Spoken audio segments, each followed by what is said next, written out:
नमस्कार RT academy रे आपण मानक स्वागत पिलामाने आज आम भिडियो अंशुघात उपरे सुंदर एवं संक्षिप्त ओडिया रचनाटी लिखा तेरे चलते पिलामाने डेरी नक भिडियोटी को आरंभ करवा। उपक्रम मनीष तार निजस्व स्वार्थ साधन निमंते प्रकृतिर शीतल छाया प्रदानकारी सबुजिमा भरा वृक्षराजी को ध्वंस करिबारे लागिछि। ग्रीष्म सूर्यंकर प्रखर किरण को रोकवा सबुज बनानीर ह्रास घटुची जहाँफल वायुमंडल तापमात्रा वृद्धि पाउछि। अत्यधिक तापमात्रा केवल प्रकृति को क्षतिग्रस्त न करी एहा मनीष शरीर उपरे मध्य प्रभाव पकाई थाए। वर्णना अत्यधिक तापमात्रा जोगु सृष्टि होइथाए अंशुघात जहाको इंग्राजी रे सनस्ट्रोक कहा जाए। यह एक उत्ताप जनित बेमारी जहाँकि मनीष समाज पाई अनेक संकट आनी थाए। अंशुघातर अनेक कारण मध्यरु प्रमुख कारण गुड़िक है जंगल क्षय, शहरीकरण, कलकारखाना वृद्धि इत्यादि। बासगृह तथा विभिन्न गृह निर्माण पाई अरण्य संपदर क्षय होउछि। गृह निर्माण सामग्री तथा जाळेणी पाई मध्य जंगल संपद को नष्ट करा जाउछि। परिपाक क्रिया पाई वृक्ष अंगारकाम्ल ग्रहण करे एवं अम्लजान वायुमंडल को त्याग करिथाए। वृक्षलता क्षय हेबा कारणरू वायुमंडल रे अम्लजानर परिमाण मध्य ह्रास पाउछि। वायुमंडल रे अंगारकाम्लर परिमाण वृद्धि पाउछि जहा फल रे तापमात्रा मध्य वृद्धि पाउछि। भोग विलास रे बुड़ी रहिबार स्वप्न नहीं मनीष शहरीकरण आड़कू अग्रसर हेउछि। चारिआडे बड़ बड़ कोठाघर तैयारी हेबा सहित हाट बजारर वृद्धि पाउछि। कंक्रीट रास्ता तैयारी करा जाउछि जहा फल रे वर्षा जल भूतल को प्रवेश करि पार नाही।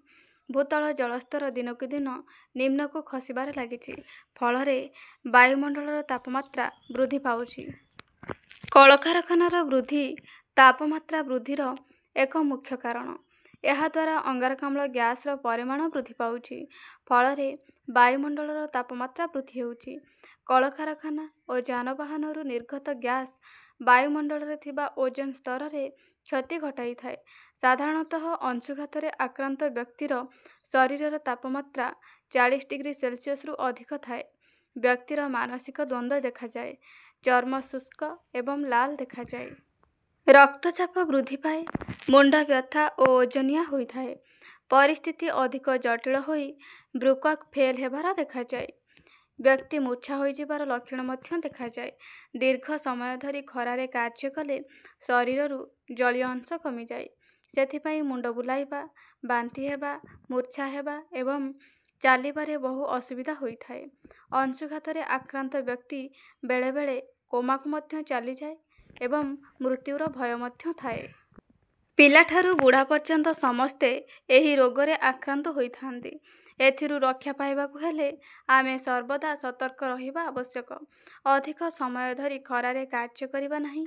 जरूरी परिस्थिति रे बाहर को जाउथिले ओदा गामुछा मुंडरे पकाई छता, जोता और कला चषमार मध्य व्यवहार करिबा उचित। जलयुक्त फल यथा काकुड़ी, अंगूर, तरभुज, फुटी काकुड़ी प्रभृति खाइबा आवश्यक। यह खाइबा द्वारा शरीरर जलीय अंश वृद्धि पाई थाए। कौनसी कारणरू हालिया लागिले गछ छाई बा पवन चलाचल स्थान रे विश्राम नेबा आवश्यक। कौनसी व्यक्ति ठारे अंशुघातर लक्षण देखागले तांको तुरंत डाक्तरखाना नेबा आवश्यक एवं उपयुक्त जत्न नेबा उचित। वायु चलाचल स्थान रे व्यक्ति को विश्राम करिबाकु सुजोग देबा तत्सहित तांको पाखरे बेसी गहली करिबा नाही। उपसंहार अंशुघात एक मारात्मक जीवनघातक रोग होइथिले मध्य उपयुक्त समय रे उचित पदक्षेप नेले रोगी को सुस्थ करी नुआ जीवन देई थाए। टिके सजग आउ सचेतन हेले आमे एही अंशुघात कबलरू रक्षा पाई परिबा। पिला माने वीडियोटी को लाइक करदब एवं सांग मानक सहित शेयर करदब। चैनल रे नुआ थिले चैनल को सब्सक्राइब करदब। धन्यवाद।